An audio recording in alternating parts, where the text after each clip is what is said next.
Welcome back. Glad you made it. This time we will create the perfect OpenGL window. Perfect, you may ask yourself why. For two reasons. First of all, there will be no future version of OpenGL. So everything we do now cannot get any better. And secondly, the code that we've been creating so far, we could easily extend to also integrate these latest features of OpenGL into our window creation process, that it actually looks quite beautiful. So the next steps that we're going to take, we need to add a few files to our project, which, as you can see, are called wglCoreARB, the wglExt, and the KHR platform. Those headers you can just download from the internet, but if you take them from the GitHub repository, then that's also fine.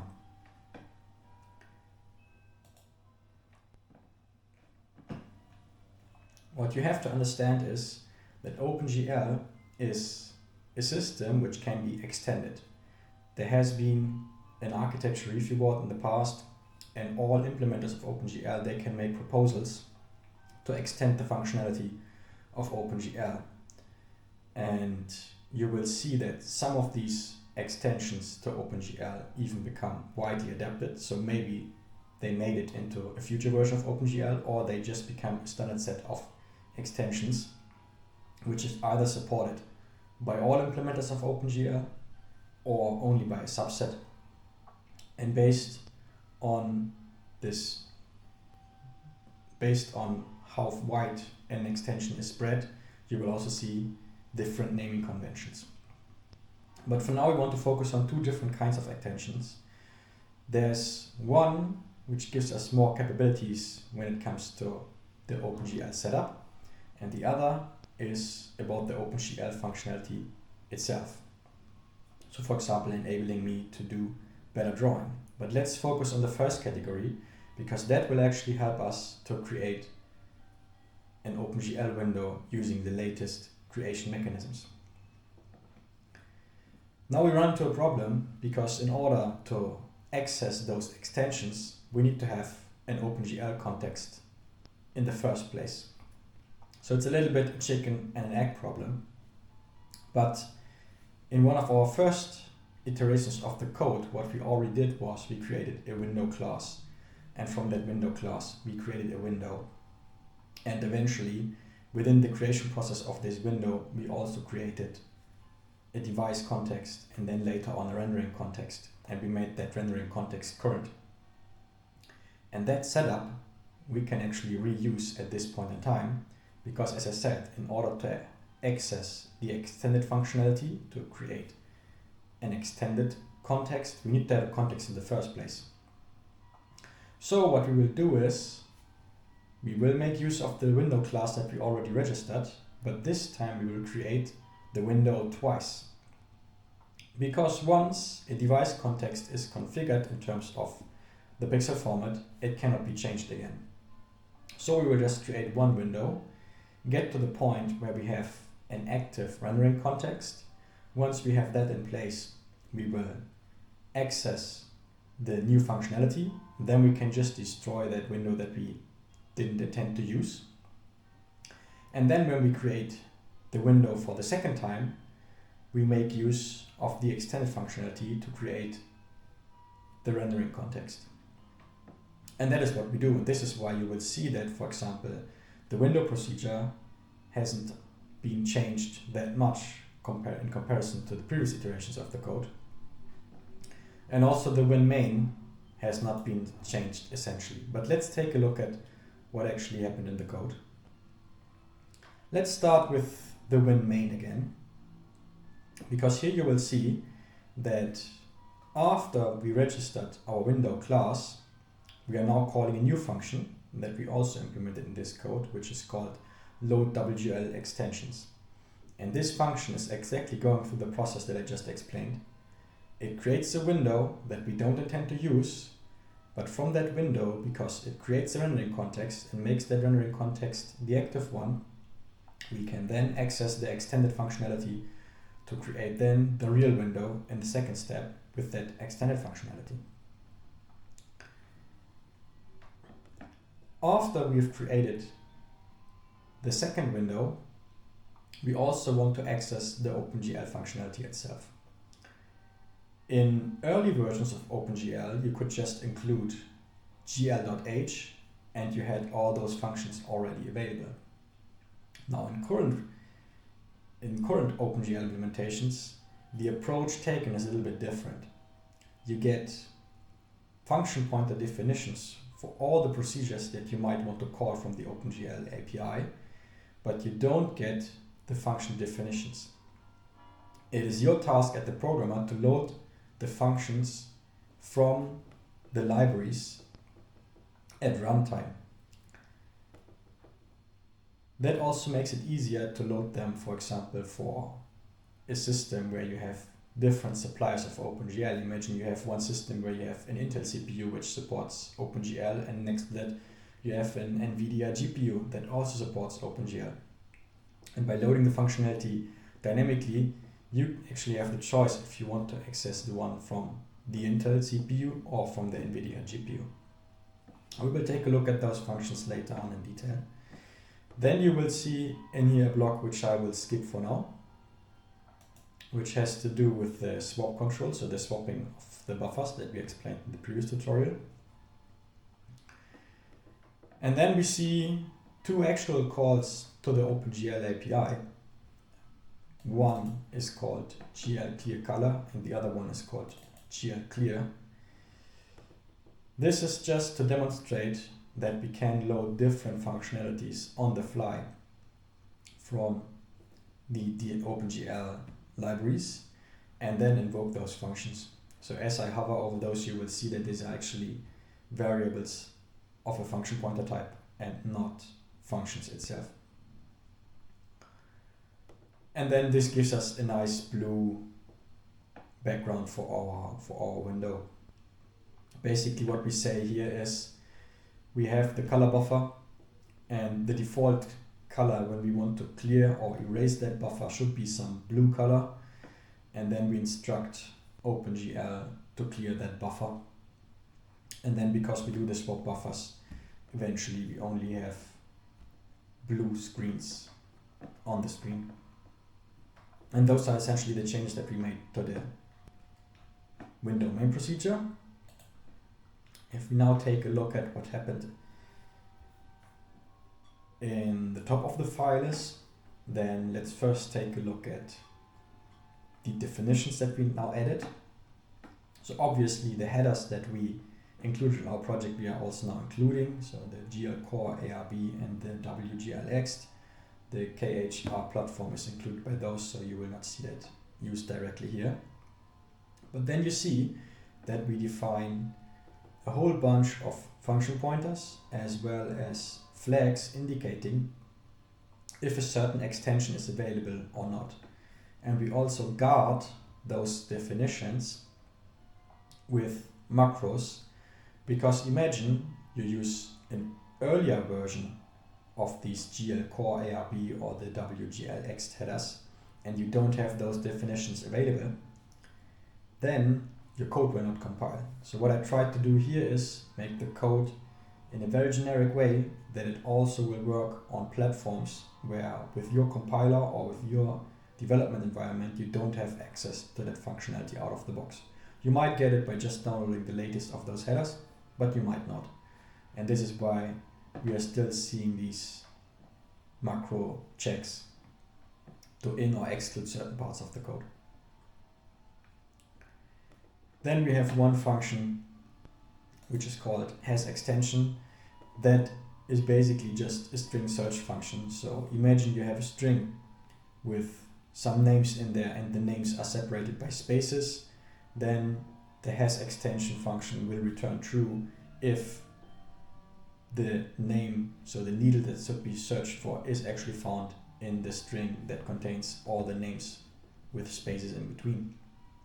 And this function is quite handy because for the wglExtensions as well as for the OpenGL extensions, you always get back a list of the names of extensions separated by a blank, and that you want to scan to check if the extension that you want to use is actually supported. And only if that is the case, you want to try to load the function pointer or the function pointers, which can also be the case, for that particular extension that you have in mind. Let's then take a look at the load wglGL extension that we already touched briefly in the Win main. But what does it actually do? As already laid out, it will create a window, and it will create the window of the class that we just registered, because we know that class has the capability to create a rendering context and make that rendering context current. And if that succeeds, it will just go through all the wglGL extensions that we want to load, which is the set of functions that we have on top of this file, and it will try to load them, but before it does so, it will discover if that extension is actually supported. There are some details that we should take a look at. First of all, the macro definition for the GPA. This is like wglGetProcAddress. In principle, nowadays we don't want to use macros, but here it comes in quite handy because we have to give the function pointer that we want to store the variable in. We have to also do some casting because the wglGetProcAddress does not give us back the correct function pointer in the first place, and we also have to provide the name. So that would be a lot of typing, and in order to avoid that typing, we use the macro here. It can also not be solved with, let's say, inline functions or templated functions, and that would at least help with the casting part, but it will not help with converting the argument to string to do the lookup in the underlying library. This is why in this case we use a macro definition, but we limit the macro definition to the scope of the file. Even though macros are not available of scopes, we will define the macro here, and then within the scope of the function we will also undefine it again. Then there is one special extension to wglGL, which is called the extension string. That extension can be available, but again, it's a chicken and egg problem, how to check for an extension to be available if you cannot check for the availability of the extension. So for this one, we just try to get the function pointer. If we get it, we assume that this extension is available. If it's not, then there's a way of falling back to loading the wglGetString from the OpenGL library, from the DLL, and scan that for the extension that we are interested in. In this case, because we already used wglGL functionality, we assume that the operating system already loaded the OpenGL32 DLL for us.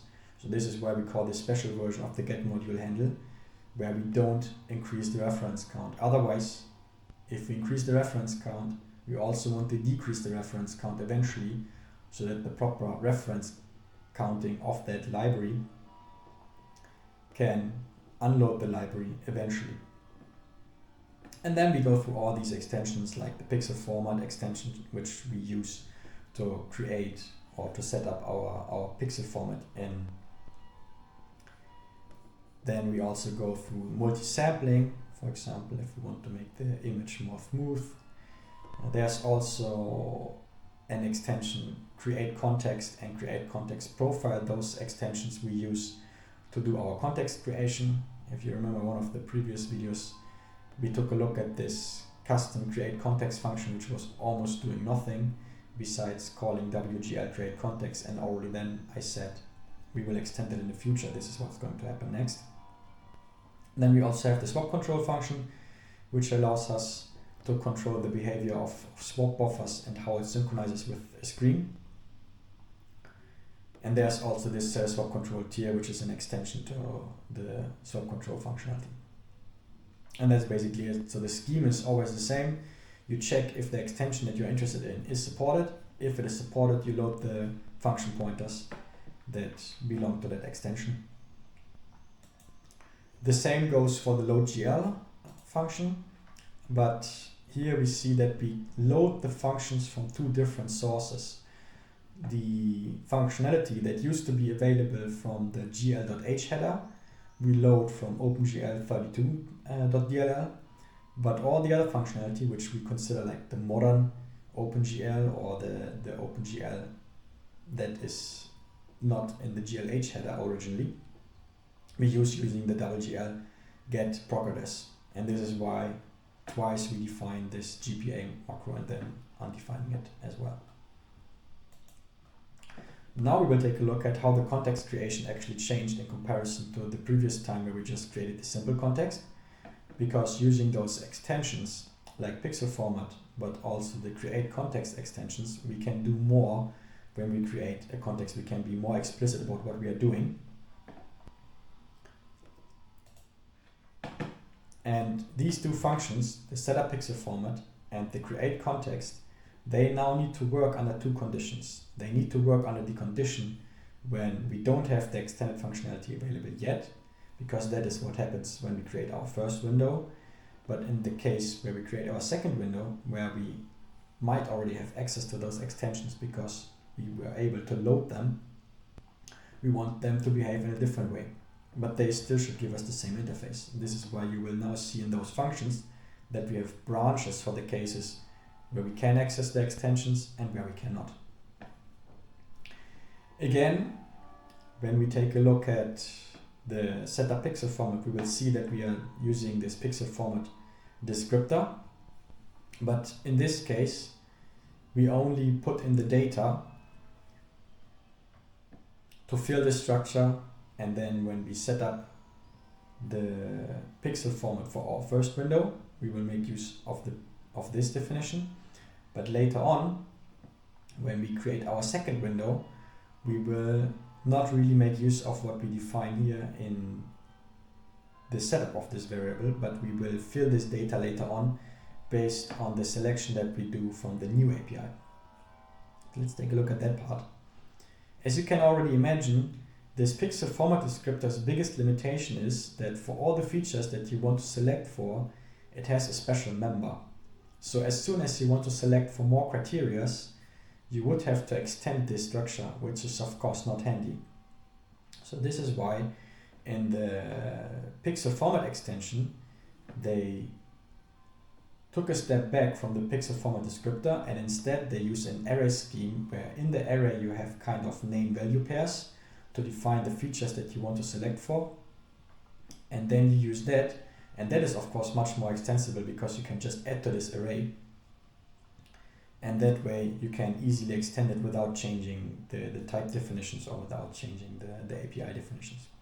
So what we do here is we create an attribute list where we list attributes of what our frame buffer should be capable of. And you will recognize that this looks very similar to the pixel format descriptor. What we can do here is, because of this array nature of this interface, we can also introduce aspects of other extensions, like for example the multisampling. So multisampling, enabling multisampling for our frame buffer is as easy as requesting a frame buffer that is capable of doing multisampling, and that is exactly what we do here. So we have this attribute list, we put in there the criteria that we would also put in to the pixel format descriptor, but on top of that we also put in the criteria for multisampling, and in this case we do very simple multisampling. We have only one sample buffer and we do 4 times sampling. And then the protocol of this array is basically you add k-value pairs, and then at the end, to limit the array, you just have 0, so similar to a C string, for example, where you have the terminating null character. And then you have this wglChoosePixelFormat function, which is very similar to the previous ChoosePixelFormat, but in this case it takes this array instead of the pixel format descriptor, and then it gives back a list of matching formats. And so you can also see that because maybe your ChoosePixelFormat function was giving you just an approximation or some format that was matching closely to what you wanted, maybe that was not the one that you actually wanted. So with this new protocol, you could also say, give me all the matching pixel formats. And then from that set, I make a subselection for the format that I actually want. That is not what we are doing here. We just choose the first one. But that should be also good enough for what we want to do, what we want to achieve here. And then you see we also have this branching here. So in case we have access to the old functionality only, we'll only call choosePixelFormat. And then the last line here is very similar. So we check if getting the format was successful. We call this tryPixelFormat because we want to call setPixelFormat, which should have a valid pixel format descriptor. And in the case where we only would call choosePixelFormat, we not necessarily need to do that. But in the case where we use the new API, the pixel format descriptor is not having the correct data. So that is this is why we do the describe pixel format in here. And then we call setPixelFormat, and then we are done.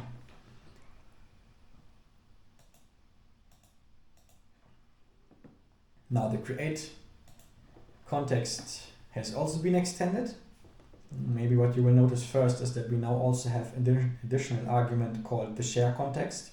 What you can do is you can create multiple contexts, multiple rendering contexts, and then between those contexts sharing can happen.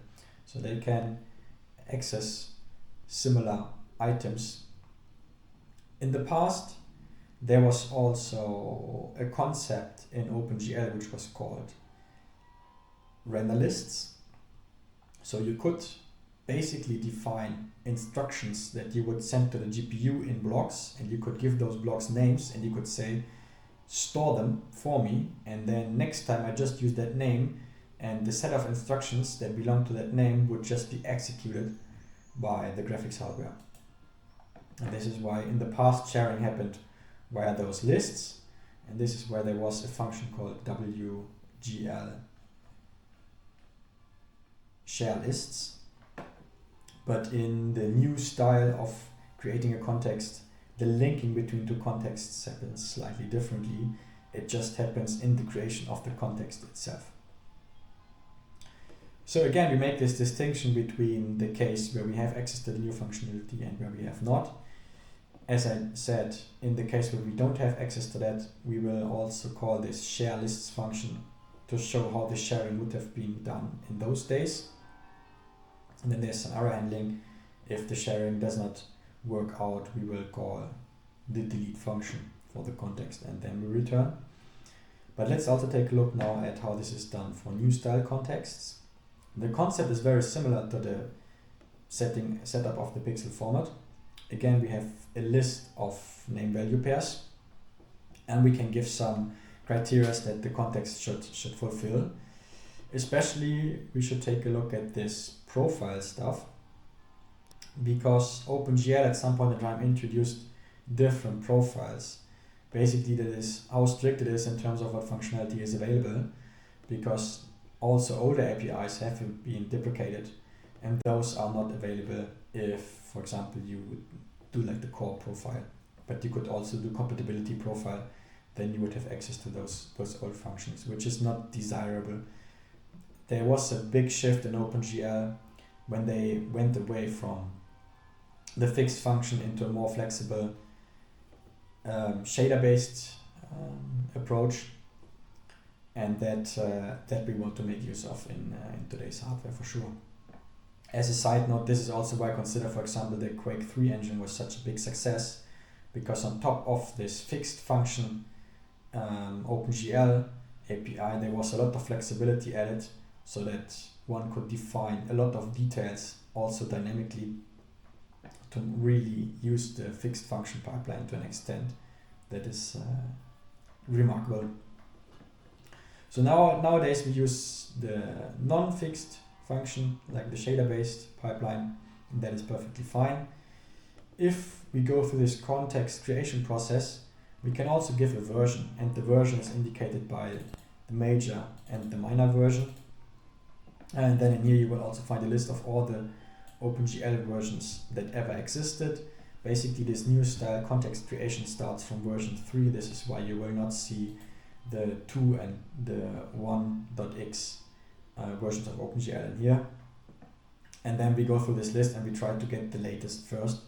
So we start with 4.6, but if the hardware does not support 4.6, then we try 4.5, 4.4, and so on and so forth, until we get a valid OpenGL context.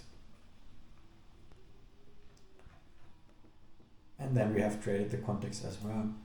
Now let's also run this application and take a look what we get this time. Our expectation is to see that we have now a blue background because we clear our color buffer with a blue tone, and then we do the buffer swapping as we always did.